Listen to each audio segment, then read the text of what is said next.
accès, donc IAM, la protection de vos données, la protection des mobiles et la lutte contre la fraude. Donc aujourd'hui, je vais vous parler de gestion de risque et de remédiation appliquée à deux domaines de l'IAM qui sont la gouvernance et l'accès. Avant peut-être de commencer à aller dans le détail, j'aimerais bien en fait voir un petit peu ce que vous connaissez du sujet. Est-ce qu'il y a des personnes, est-ce que tout le monde sait ce que c'est l'IAM? Voilà, il y en a certains qui ne connaissent pas le sujet. Est-ce qu'il y a des experts sur la gouvernance? Ok. Et est-ce qu'il y a des experts sur l'access? Ça marche. Donc souvent, l'IAM c'est un marché qui est fragmenté, donc il y a différents segments, la gouvernance, l'access, la gestion de comptes à privilèges, le SIAM donc pour les consommateurs, l'IDAS, j'en passe. Donc aujourd'hui, je vais essayer de faire un petit exercice d'équilibriste. Donc je vais un petit peu jongler entre la gouvernance et l'access, et je vais appliquer le même concept, le concept de risk scoring aux deux domaines. Donc pour ceux qui ne savent pas ce que c'est l'IAM, je vais l'introduire en 1 minute chrono. Donc le IAM, c'est l'identité. L'identité, ça peut être un interne, un externe, un utilisateur à privilège, un consommateur, un objet, donc un robot, n'importe quoi. Tout objet, au fait, aujourd'hui, ça rentre un petit peu dans l'IAM. Le A de l'IAM, c'est l'accès à quoi? La donnée, l'application, la transaction, les devices, les serveurs, les applications cloud, etc. Et le M de l'IAM, c'est s'assurer que le bon utilisateur a les bons accès pour accéder aux bonnes ressources au bon moment et pour les bonnes raisons. Voilà, en 1 minute, c'est ça l'IAM. Si on doit parler de risque, je commence par catégories de risques qui sont liés à l'identité. Donc souvent, aujourd'hui, le marché est couvert par différents acteurs. Certains clients n'ont pas de solution IAM. J'en rencontre encore des clients qui n'ont pas de solution. D'autres peut-être ont des solutions maison pour optimiser les tâches. Certains ont des solutions éditables pour faire ce qu'on appelle du provisioning. Et d'autres sont un peu plus matures, donc ils ont des solutions de gouvernance. De toute façon, selon le niveau de maturité, il y a certains cas d'usage au fait qu'on peut identifier. La première fois que j'ai commencé à faire de l'IAM, le premier cas d'usage qu'on m'a appris, c'est les comptes orphelins. Qu'est-ce qu'un compte orphelin? C'est un utilisateur au fait, qui quitte la boîte, mais on a oublié de retirer ses droits. C'est un cas classique, un risque au fait, qu'il faut couvrir. C'est la première des choses qu'on fait l'IAM. Un des autres risques au fait, qu'on peut avoir, c'est ce qu'on appelle un compte dormant. C'est un compte finalement qui est actif, mais qui n'a pas été utilisé depuis un bon moment. Finalement, ça sert à rien de le garder, ça représente un risque de sécurité. Il peut y avoir aussi un autre risque, c'est un utilisateur qui a été suspendu pour des raisons, mais finalement, un de ses comptes il est actif. C'est quand même un problème de sécurité. Il y a d'autres problèmes de sécurité que certaines solutions de gouvernance peuvent aussi identifier, mais pas toutes. Là, par exemple, quand on parle d'un droit qui n'a pas été approuvé, j'ai des super droits sur la conseil d'administration de ma solution IAM. Je demande mes droits, mais ça ne passe pas par un processus. C'est un problème. Un droit qui n'a pas été recertifié, c'est pareil, c'est un problème aussi. Un droit qui a été approuvé, donc je suis juge du parti, donc je suis manager, et quand je lance la demande d'accès à un droit, je passe par un processus, mais il y a une faille au niveau de ma société de gouvernance. Je me retrouve, j'ai la possibilité d'approuver le droit que j'ai demandé. C'est un problème aussi. Celui qui m'intéresse le plus, c'est ce dernier-là, en fait, c'est ce qu'on appelle les droits suspects. C'est que, on peut avoir une équipe, un ensemble de personnes qui appartiennent à la même société, qui sont dans le même département, qui sont du même type, et on se rend compte que peut-être ils ont tous à peu près les mêmes droits, mais il y a un qui a des droits plus que les autres, qui a des droits, en fait, finalement, assez sensibles. On se pose la question pourquoi. Donc ça, c'est un risque aussi qui est important. C'est sur celui-là, je vais un petit peu appuyer la notion de machine learning et d'intelligence artificielle. Sinon, pour les autres risques, là je parle de gouvernance, donc je parle du principe que ces risques, ils existent. Pour l'access, le défi, c'est finalement de détecter le risque en temps réel. Donc là, par exemple, une personne qui essaie de gérer notre identité, comment identifier finalement ce risque en temps réel? Une session qui a été compromise.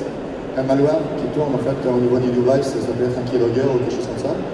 Ou peut-être un équipement qui a un risque qui n'est pas reconnu. Donc ça reste aussi un risque qu'il faut couvrir. Il y a une statistique qui dit que dans une boîte, ou peut-être fait de façon globale, souvent ces statistiques on les récupère du monde de la banque, il y a 1 sur 10 000 utilisateurs en moyenne qui sont des potentiels fraudeurs. Et du coup, on part du principe que finalement, on doit punir tout le monde. Comment punir les gens? Enfin, finalement, on part du principe qu'on fait confiance à personne, et dans ce cas-là, on propose du MF à tout le monde. Voilà, on part du principe que finalement, ils sont tous des fraudeurs. Et ça, c'est un problème. On est devant un problème d'expérience utilisateur. Donc finalement, on revient toujours à la question la plus importante, du moins c'est ce qui intéresse le marketing aujourd'hui, c'est de se dire, ok, comment avoir une sécurité très élevée tout en gardant une expérience utilisateur agréable. C'est ça en fait le défi. Bon, c'est un cas d'usage qui est intéressant. Donc aujourd'hui, les systèmes actuels, la sécurité actuelle, c'est ça. Je demande au système est-ce que je peux rentrer. Le système, il me demande mon mot de passe. Je donne mon mot de passe à sécurité. Là, il me dit, OK, on vient de vous envoyer un OTP pour vérifier votre identité. Et là, on se trompe parce que finalement, on a reçu déjà le même SMS, donc on remplit un autre OTP. Et finalement, c'est un nouveau. Au final, on y arrive. Et à la fin, il nous dit, OK, vous pouvez rentrer. Et si on devait en fait le problème autrement, le système, il aurait pu me dire, je connais ton téléphone, il est reconnu. Il n'a pas été jailbreaké de routine, donc en fait, il ne représente pas un risque. Il n'y a pas de signe de malware connu. La zone géographique depuis laquelle tu te connectes, c'est celle que je connais, donc finalement, c'est celle habituelle. En fournissant à Internet, je le connais aussi, vous avez l'habitude d'utiliser. Le périphérique est conforme aux précédentes connexions, l'activité récente, il n'y a pas de problème de fraude, il n'y a pas de problème d'anomalie, etc. Et l'accès à les endroits critiques du site, le site depuis lequel vous vous connectez, bon, c'est pas un site exclu. Voilà, rentrer. Donc finalement, l'utilisateur il est authentifié, mais on ne lui demande rien. Mais parce qu'on connaît beaucoup de choses déjà au fait de cet utilisateur. Alors, donc c'est ce qu'on appelle la sécurité silencieuse, et c'est là qu'on va parler justement de comment on fait comment on gère cette sécurité silencieuse. On part du principe que finalement, on a trois facteurs pour faire en sorte que la sécurité soit silencieuse. Donc on part du principe que l'utilisateur interagit avec un équipement, ça peut être un équipement mobile, ça peut être un poste de travail, etc. Et du coup, cet équipement il a une signature. Donc on connaît l'OS qui est utilisé, on connaît le navigateur qui est utilisé, on sait par exemple la RAM, le CPU, etc. On prend un maximum d'informations du device, c'est ce qu'on appelle le device fingerprinting. Ça c'est un facteur qu'on prend en compte. Le deuxième, ça va être l'analyse du malware. Donc on sait reconnaître des comportements suspects, on sait analyser du code malveillant, ce genre de choses, etc. Et on saura par exemple voir s'il y a un keylogger qui tombe au niveau du poste de travail. Ça aussi c'est quelque chose qu'on fait, c'est ce qu'on appelle de l'analyse du malware. Le troisième facteur qui est important, c'est ce qu'on appelle la biométrie comportementale. Finalement, on a tous une façon de taper au clavier, on a tous une façon de bouger la souris, on a tous une façon de naviguer dans nos habitudes. Donc tout ça, ça va contribuer finalement à calculer un profil. Et l'objectif, c'est finalement de suivre ce profil dans le temps et de voir en fait, finalement comment est-ce qu'il évolue ce profil. Il se peut que peut-être on a l'habitude de taper d'une façon un peu particulière et à un moment donné, le dimanche, on fait des travaux, on se casse un doigt. Et par la suite, finalement, la façon de taper est différente. Le système ne va pas me dire que je suis un fraudeur, il va me dire juste que je te reconnais plus. Je t'ai connu, enfin, tu tapais d'une différente façon, donc il y a une déviation de ton profil. Trouve ton identité, réponds à une question, réponds à un challenge. Et il faut que je réponds à la question, ça veut dire en fait, je trouve une identité, il met à jour mon profil. Donc il me connaît mieux. C'est comme ça que finalement on apprend à connaître l'utilisateur et aussi à calculer ce qu'on appelle un risque de confiance. Enfin, sans parler de niveau de risque, ou niveau de confiance. Je préfère parler de niveau de risque parce que c'est l'objet un petit peu de la présentation. En plus le risque augmente, plus je peux me permettre finalement de challenger l'utilisateur parce que finalement je suspecte qu'il y a une fraude ou qu'il y a une usurpation d'identité. Ça, c'est le scénario que je vais appliquer en fait, à la gestion des accès.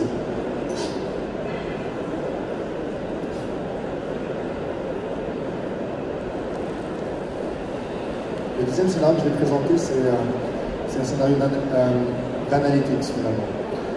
Je pars du principe qu'aujourd'hui, les clients, soit ils ont des solutions de gouvernance, comme je disais tout à l'heure, ça peut être des solutions récentes, ça peut être une solution récente, ça peut être une solution d'approvisionnement, il peut y avoir des solutions d'access management, il peut y avoir des solutions de protection des mobiles, NCM par exemple, pour la collecte de log, des solutions de data, access management, mainframe, Azure, bref. Là où il y a la notion d'identité, de compte, d'application, c'est des choses en fait qu'on sait ingérer, on sait les remonter. L'objectif c'est quoi? C'est finalement de remonter ces informations et de faire des corrélations. Quand on fait des corrélations, on se base sur une liste de règles. Ces règles-là, ça peut être par exemple, je vais les montrer tout à l'heure dans une démonstration, ça peut être un utilisateur qui n'a pas été recertifié, c'est un petit peu ce que j'ai montré tout à l'heure. Donc on applique toutes ces règles en parallèle à la fin pour faire quoi? Pour calculer un niveau de risque. Donc, ce qui se passe ici, c'est là où en fait il y a du machine learning et c'est là où il y a un peu d'intelligence. Et une fois qu'on a défini ce niveau de risque, on peut l'exploiter de différentes façons. On peut l'exploiter, on peut juste faire des tableaux de bord pour avoir une meilleure visibilité. On peut faire ce qu'on appelle du risk-based authentication. Ça veut dire pas ce niveau de tout à l'heure de risque que je calculais pour la bibliothèque comportementale, etc. Donc on peut venir, lorsque l'utilisateur accède à son application favorite, je peux venir consulter mon moteur d'analytics pour voir quel est le niveau de risque de l'utilisateur, celui qui a été remonté par l'analytics. Et si je vois qu'il y a un niveau de risque, je renforce la sécurité. On peut faire ce qu'on appelle du risk-based certification. Ça veut dire qu'on met en priorité les droits l'utilisateur qui sont considérés comme ayant un niveau de risque très élevé. Et c'est là, en fait, c'est ceux-là qu'il faut recertifier en premier. Et bien sûr, il y a la partie aide à la décision. Et bien, en fait, on a une solution qui s'appelle Watson, qui est une solution d'intelligence artificielle. Aujourd'hui, on n'a pas comme prétention de dire que l'intelligence artificielle va remplacer l'humain, mais on dit que l'intelligence artificielle elle peut contribuer à aider l'humain, l'aider au fait à prendre des bonnes décisions. Il y a deux autres cas d'usage que j'ai mis en gris parce que en fait, c'est dans la roadmap. Donc tout ce que j'ai mis en fait, ici, c'est des choses qu'on a aujourd'hui qui sont déjà prêtes, que je vais vous montrer tout à l'heure. La partie entanglement analysis, donc j'analyse mes droits. La partie road mining, c'est des choses qui vont venir dans la roadmap. Donc le moteur d'analytics, il ne va pas juste se contenter d'analyser le risque et finalement d'exploiter avec ce que j'ai expliqué, mais on peut lancer aussi ce qu'on appelle de la remédiation. La remédiation, ça va être quoi? On va définir un ensemble d'actions. L'action, ça peut être je restafie l'utilisateur, je suspends, je fais un ticket dans le service NAO, je fais un ticket dans les solutions de réponse à incident, je notifie un manager, je demande l'approbation, enfin, on peut avoir en fait ce qu'on veut de ce côté. Passons maintenant à la démonstration.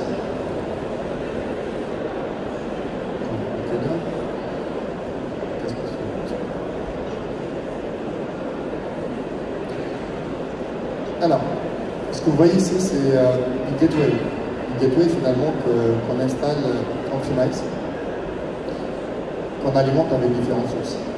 Ce que j'ai alimenté ici, je me suis basé sur la solution de gouvernance pour avoir des scénarios un petit peu différents, des scénarios de certification, des comptes orphelins, pas mal de choses. Donc finalement, soit le client il a envie en fait, de faire tourner cette gateway et de faire une analyse en premise, et auquel cas, on lui donne une clé pour pouvoir faire ce travail-là, on n'a pas besoin d'aller vers le cloud. Soit il souscrit en fait, à notre offre cloud-native et on peut le lire, on peut finalement faire en sorte que la gateway remonte les informations vers le cloud et le tableau de bord sera finalement affiché dans le cloud. Je vais arriver au tableau de bord. Je vais commencer d'abord par expliquer un petit peu quelles sont les règles qu'on applique. C'est là où il y a la valeur ajoutée, c'est finalement aujourd'hui les solutions de gouvernance. Le souci c'est que on est tellement pris dans le, on va dire, on veut automatiser un maximum de choses et on traite beaucoup d'informations, on oublie souvent des choses. Un accès qui n'a jamais été recertifié, on va dire que c'est des choses en fait, qu'on sait identifier aujourd'hui avec les solutions de gouvernance. Un accès qui a été recertifié par un utilisateur qui n'existe plus. Ça, c'est des choses qu'on ne sait pas faire. On part du principe qu'un manager il recertifie un droit et ce manager, finalement, il a quitté la boîte, quelqu'un d'autre l'a remplacé. Que devient le droit qui a été recertifié, est-ce qu'il est toujours valide ou pas? Qu'est-ce qu'il fait? C'est un risque. L'accès qui a été approuvé automatiquement par l'utilisateur lui-même, c'est ce que j'ai présenté tout à l'heure. l'accès qui a été ajouté mais sans passer par un processus. Le compte, enfin, ce que j'ai appris tout à l'heure, en fait, un compte inactif, c'est un compte dormant. Et, enfin, il n'est pas utilisé, mais il est actif. Un compte non conforme, un compte orphelin. Une personne qui a été suspendue, mais un ou plusieurs de ses droits, en fait, finalement, sont actifs. L'échéance dans la certification est dépassée, donc on parle du principe que peut-être un droit il a été recertifié depuis 6 mois. Normalement, dans la politique, on dit qu'il faut juste il faut recertifier le droit chaque mois, chaque 2 mois, chaque 3 mois, etc. Ça peut être aussi un droit qui a été recertifié par l'utilisateur lui-même. Pareil, c'est un problème de sécurité. Il y a des cas d'usage qui se ressemblent. Donc, un droit qui a été recertifié, qui est approuvé par l'utilisateur qui n'existe plus. Donc là, tout à l'heure, je parlais d'un droit, et là, c'est la recertification. Le cas d'usage que je disais qui était intéressant, c'est celui-là. C'est l'habitation de l'utilisateur qui diffère de ses homologues. C'est finalement de dire, il y a une équipe, il y a un qui sort du lot, il y a des choses un peu bizarres, on se pose la question pourquoi. Sachez que ces règles, elles sont modifiables. Donc en fait, vous allez les paramétrer ici. On définit des seuils, on peut les activer, on peut les désactiver. On peut dire par exemple, enfin, on peut mettre les informations qui nous intéressent. Et je vais vous montrer plutôt celle-là. Donc c'est cette règle-là en fait, qui est vraiment importante parce qu'on utilise des algorithmes aussi, c'est des algorithmes de machine learning. Je vous invite à taper NMF sur Google et vous allez voir en fait, que ce genre d'algorithme, c'est ce qu'on utilise dans l'astronomie pour calculer les signaux, etc., ce genre de choses. Et ça, c'est ce qui rend en fait, l'exercice intéressant et c'est ce qui rajoute de la valeur. Donc, si je dois résumer, une solution des gars aujourd'hui, peut-être elle peut traiter unitairement ces problèmes. Peut-être on saura définir les comptes orphelins, on saura définir les comptes dormants, mais on ne saura jamais finalement avoir une vue consolidée de tout ça. Parce que finalement, le but de l'exercice, c'est qu'une fois qu'on a mis le droit comme la politique qu'on n'est pas actif, elle s'exécute et il y a une corrélation entre ces règles, finalement, pour calculer des scores de recommandation, et toutes ces règles s'exécutent en même temps sur le même utilisateur. Alors, ça c'est les différentes règles. Maintenant, on va parler d'actions. Les actions les plus connues, c'est quoi? C'est que quand il y a un problème de sécurité, le premier réflexe, c'est de se dire je suspends l'utilisateur. Pour moi, j'ai réduit le risque. Je ne peux rien faire. On commence déjà par ça. C'est bien. Ça peut être aussi, je recertifie l'utilisateur. Je lance une action de recertification sur la solution de gouvernance et derrière, en fait, au moins, on s'assure qu'il y a quelqu'un qui a validé ce droit. Et bien sûr, ça peut être autre chose. Ça peut être envoyer une solution manager, ouvrir un petit service là-haut, bloquer firewall, rajouter une règle pour firewall pour bloquer. Ça peut être envoyer un challenge par un enfin, bref. Sachez que ces actions-là, elles ne sont pas en Dieu et vous pouvez en rajouter autant que vous voulez. C'est ouvert en fait comme solution. C'est juste que nous, on vous propose déjà des choses par défaut. Mais vous êtes libre en fait de rajouter ce que vous voulez. Donc une fois qu'on a défini tout ça, qu'est-ce qu'on va faire? On va faire ce qu'on appelle un contrôle. On lance l'analyse et là la solution va commencer à processer. C'est là qu'on va commencer à gérer les données, appliquer les règles de corrélation, appliquer les policiers, à faire tourner les algorithmes de machine learning, à faire tourner en fait, à calculer les scores de recommandation en se basant sur le moteur d'IA, etc. Donc tout ce que vous voyez ici, c'est mon analyse que j'ai lancée. Une fois qu'on a lancé cette analyse, vous avez un petit bouton ici qui vous permet de lancer. Vous allez voir ce résultat. Donc, le moteur d'analytics va remonter des informations. Il va vous donner différentes perspectives. Il va vous dire par exemple qu'il y a 2400 utilisateurs qui représentent un risque. Il ne va pas remonter tous les utilisateurs de la solution égale, mais il va remonter les utilisateurs qui ont un niveau de risque qui sont considérés comme étant à risque.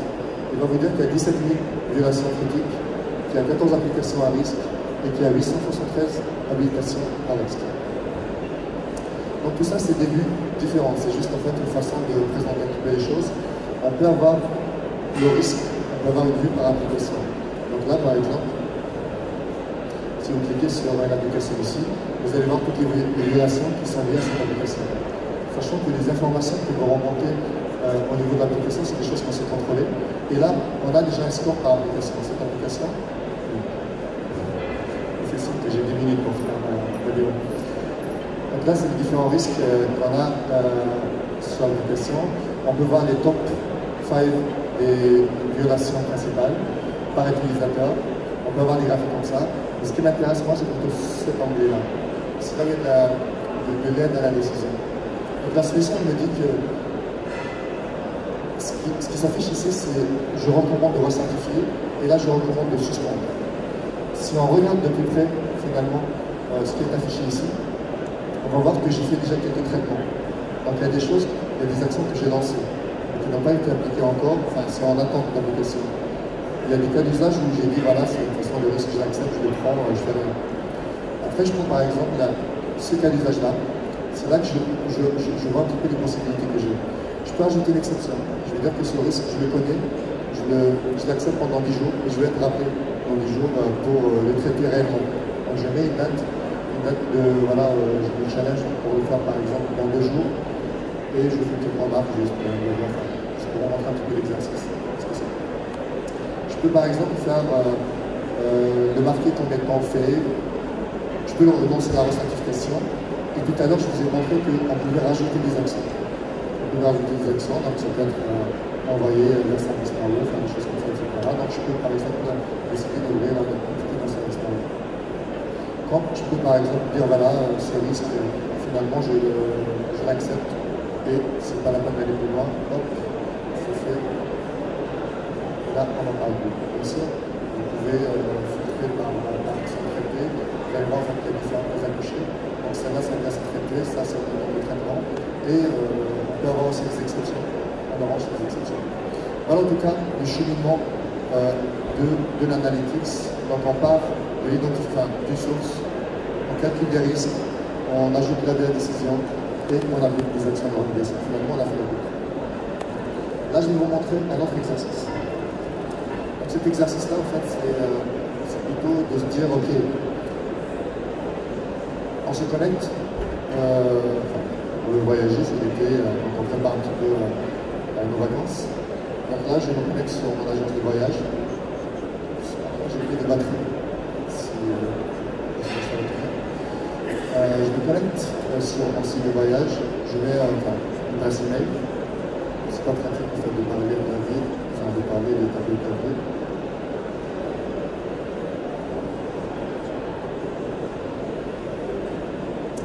Alors, moi je me connecte au temple d'Avital, et là je me mets en place, je fais la ligne. A priori, rien de spécial, de toute façon c'est juste la login et je suis authentifié. Ce qui est important à savoir, c'est qu'on a quand même utilisé un deuxième facteur d'authentification. Le système, qu'est-ce qu'il a fait derrière, c'est qu'il a calculé et s'est assuré que mon device, l'équipement que j'utilise, il est propre, donc il n'y a pas de problème. La session elle est propre et l'identité, tout ce qui est lié au fait finalement à l'identité, la biométrie, la façon de les taper, etc. Tout ça en fait c'était normal, donc c'est pour ça qu'on n'a pas géré. Je reviens en fait sur un autre cas d'usage. Donc cette fois-ci, je vais simuler en fait un autre cas. Donc ce que je vais faire, c'est je vais commencer, je vais faire,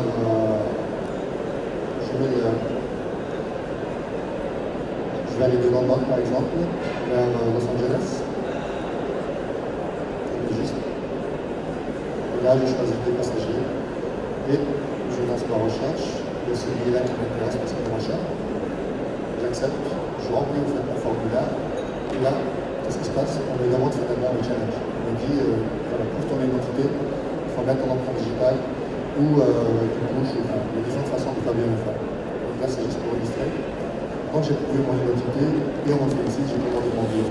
Pourquoi on a fait parce que finalement, la solution a identifié qu'il y avait un risque. Qu'il y avait un risque en fait, et que le risque était de 700 sur 1000. Et l'action qui est recommandée, c'est d'authentifier l'utilisateur, c'est de s'assurer que l'utilisateur c'est bien le bon. Et ça, c'est pour ça qu'il y a eu du MFA. Le risque, c'était quoi? C'était qu'il n'y avait pas de device, les JT.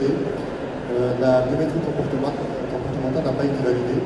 Et on a remarqué que la façon de taper, de remplir les formulaires était bizarre, parce que finalement c'est un robot qui a rempli à notre place. Et du coup, voilà, c'est pour ça qu'on a calculé ce niveau de risque et qu'on a challengé les utilisateurs. Le troisième cas d'usage, c'est quelque chose vous avez sûrement rencontré quand vous avez voyagé. C'est vous avez l'habitude en fait d'activer votre banque depuis la France. Et à un moment donné, vous voyagez à Vienne, à Prague, et vous essayez de regarder un petit peu le solde de votre compte. Là, je vous montre directement dans la vidéo, comme ça vous allez un petit peu. J'essaie de m'enrôler par exemple. Et là, vous voyez en fait qu'il y a un message d'erreur. Ce message d'erreur, c'est des choses en fait, qu'on voit souvent quand on est à l'étranger. On croit que la banque, en fait, elle est inaccessible, qu'il y a un problème technique. Finalement non. C'est juste un message un petit peu politique pour dire, voilà, la banque ne va pas vous dire que vous êtes des fraudeurs. Elle préfère vous dire qu'il y a un problème technique et envoyer le mail finalement à la personne disant que c'est vous qui avez essayé de vous connecter. Donc pourquoi finalement on a fait ce message? Parce que le risque était de 1000 sur 1000 et on a donné l'ordre finalement de bloquer la session. Ce qu'on a fait ici, c'est qu'on a fait ce qu'on appelle de l'adaptive access. C'est finalement faire à mesure qu'on voit un petit peu le profil utilisateur, l'utilisation, le niveau de risque, le risque de score et enfin, tout ce que j'ai expliqué tout à l'heure finalement, on lance des actions de recommandation. Je vous montre comment ça se configure comme ça dans la solution, si j'ai accès.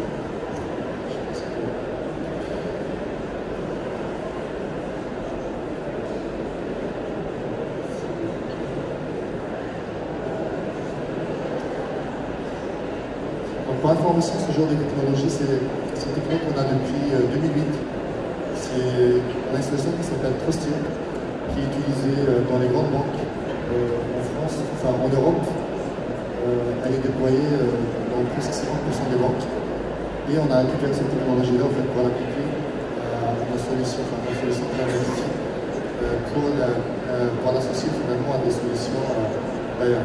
Donc, là, je vous montre par exemple le rapport d'Adaptive Access. Ici, par exemple, vous voyez qu'il y a une activité, à chaque fois, en fait, il y a des actions différentes. Des fois, c'est on accepte, des fois, on vient le faire, etc. Et si on regarde, finalement, comment ça a été configuré l'éditeur de policier, c'est simple. Il y a 4 niveaux de risque. Si on essaie d'activer l'Adaptive Access, on dit, si le risque est bas, on accepte. Medium, on fait du RFA par session. High, on fait du RFA tout le temps. Et very high, on bloque. C'est un petit peu l'exercice que je vous ai montré tout à l'heure, sachant bien sûr en fait, on peut rajouter d'autres politiques, on peut rajouter d'autres conditions, etc. La solution qui permet de faire ça, c'est une solution Cloud Entity. Je vous montre comment ça ressemble très rapidement. J'ai combien de temps?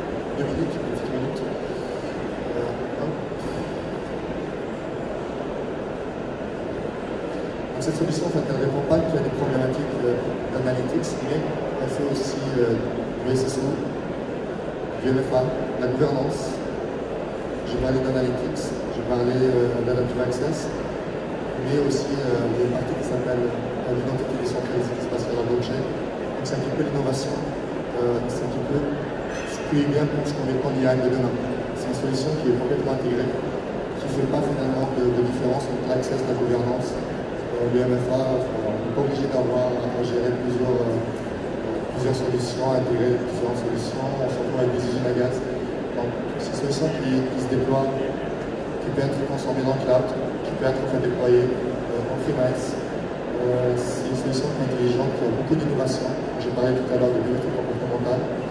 Toute l'innovation des biens sur la blockchain, c'est quelque chose en fait, qu'on fait aussi, on infuse l'intelligence artificielle dans Watson et tout ce que la R&D fait aujourd'hui, et toute l'innovation des biens.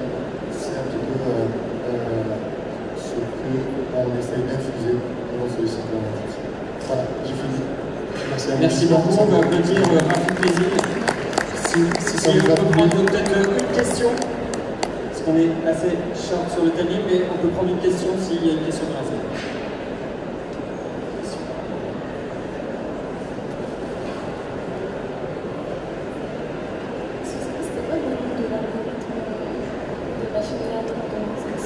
Il s'appelle NMF.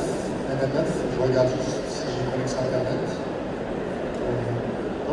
Si je fais NMF, là c'est négatif. C'est une factorisation par matrice non négative. Je vais vous invite à vous documenter sur ça. Après, on utilise d'autres, hein. Ça c'est juste pour la partie signaux, etc., pour faire les déviations de profil. Allez, s'il y a une toute dernière question, je la prends. Ok, eh ben, merci beaucoup Rafik. Peut-être que vous avez un numéro de stand que vous pouvez indiquer. Donc le numéro de stand c'est A13 si vous avez des